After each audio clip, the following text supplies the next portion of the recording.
Les amis, bonjour. Hier, le Barça, mais ils m'ont énervé. Mais ils m'ont énervé, cette équipe. Oh là là.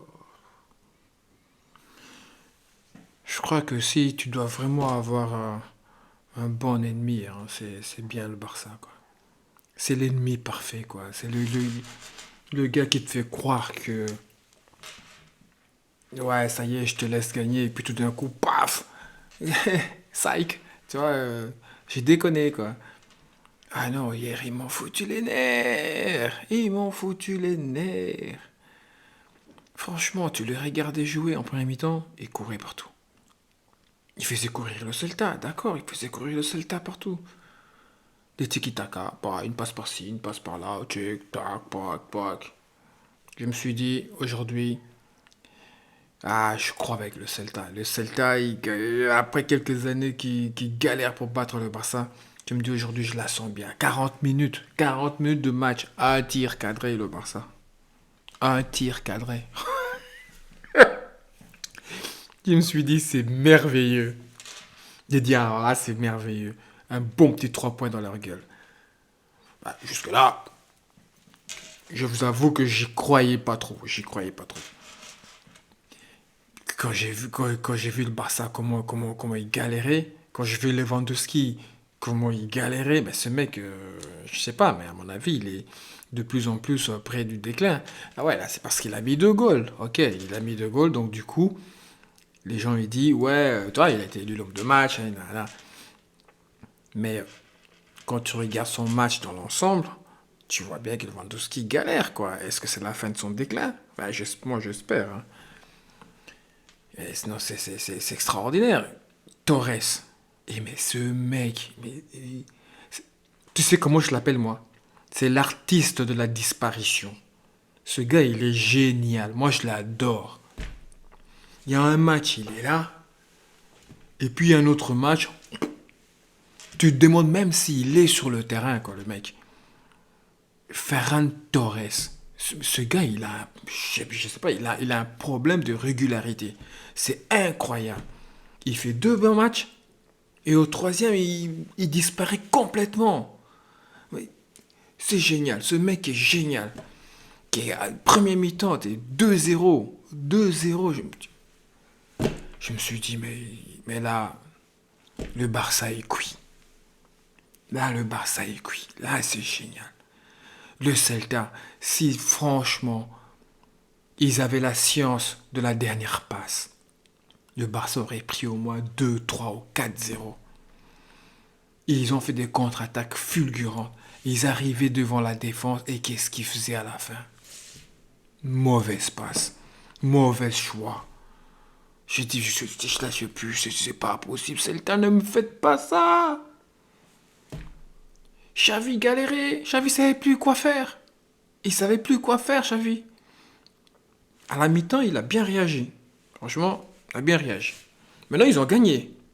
C'est pour cela que je dis qu'il a bien réagi. Parce que d'après moi, il a paniqué. Quand tu vois la mi-temps déjà, il a fait rentrer le petit Yamal. 15 minutes après, il a fait rentrer le Rafinha. Donc en fait, il s'est retrouvé avec 4 attaquants, quoi. D'accord, il voulait absolument gagner le match, oui. Mais il n'y avait plus personne pour construire le jeu. C'était un jeu basé sur l'individualité, quoi, maintenant, tu vois. Et heureusement qu'il a gagné. Donc comme il a gagné, on va dire coaching gagnant. Forcément. Mais s'il n'avait pas gagné, qu'est-ce qu'on aurait dit? On aurait dit il a paniqué. Il a fait rentrer directement que des attaquants. Donc du coup, il construisait pas le jeu. Mais il a gagné. Je vous jure. À 15e minute avant la fin, je me préparais à faire une chronique, mais pour défoncer le Barça, quoi. Je m'apprêtais à défoncer le Barça. J'ai dit, ouais, gars, je vais me faire un de ce plaisir. Ben non. Ben non. Le Barça nous l'a joué le Real. En mode résurrection. En mode remontada. Et ils ont poussé, ils ont poussé, ils ont poussé. Quand tu vois la somme d'individualité qu'il y avait en attaque, tu te dis, ouais, à un moment donné, ils vont en mettre un, quoi. Mais oui, mais quand ils en mettent un, ça fait 2-1. Et on sait très bien que 2-0, c'est pas un beau score. Je préfère avoir 1-0 que 2-0. Parce que quand t'as 1-0, le mec il met le goal, bah ils égalisent quoi, tu vois, et le match recommence. Mais quand tu mènes 2-0, ils mettent un goal, ça fait 2-1. Et puis après, ils te mettent la pression, mais à mourir quoi. Le meilleur score, c'est 3-0.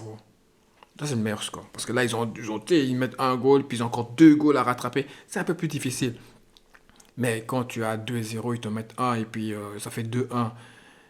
D'ailleurs, tu vois, les 15 dernières minutes, la pression qu'ils ont mis. D'accord, ils ont profité de la fatigue de Celta aussi, hein. Restons honnêtes, hein. Restons honnêtes. Et Celta, ils ont couru. Ils ont joué en contre-attaque. Barcelone les a fait vraiment courir. Mais voilà, à la fin, Barça, voilà, il n'y a rien à dire. Ils ont mis la pression, ils voulaient gagner le match, ils ont été chercher le match par des tripes. C'est pour cela que je dis, depuis quelques vidéos, je dis après les deux manitas qu'ils ont mis, ouais d'accord, l'adversaire n'était pas le même, ok. Mais après les deux manitas quand même, ça donne de la confiance. Et quand tu gagnes un match comme ça donne encore de la confiance aux joueurs. Et il faut compter que sans Pedri, hein, parce que leur maître à jouer, c'est Pedri. On voit bien que le Barça sans Pedri, c'est pas le même Barça. Faut avouer. Maintenant, ils viennent perdre de Young. Ça va être très très difficile, hein. Très très difficile. Parce que la seule personne qui reste au Barça, moi je vais vous dire, c'est le gardien. Sans Ter Stegen, Barça serait pas premier ni deuxième. Franchement, ce gars-là, chapeau. Ah, je suis madrilène, mais il faut reconnaître quand tu as un adversaire qui a des joueurs ouais, il faut le reconnaître. Et Ter Stegen, pour moi, il est top. Il est aussi fort que Courtois. Ah, ouais, ouais. Ces deux-là, c'est vraiment du haut niveau. Haut niveau. Quand tu vois comment ils sauvent le Barça, il n'y a rien à dire. Il n'y a rien à dire. Ok, ben maintenant on verra ce Barça-là. Qu'est-ce que ça vaut en Ligue des Champions? J'espère pour eux qu'ils vont récupérer Pedri et De Jong pour la Ligue des Champions. Parce que sans Pedri et sans De Jong en Ligue des Champions, j'ai peur pour eux.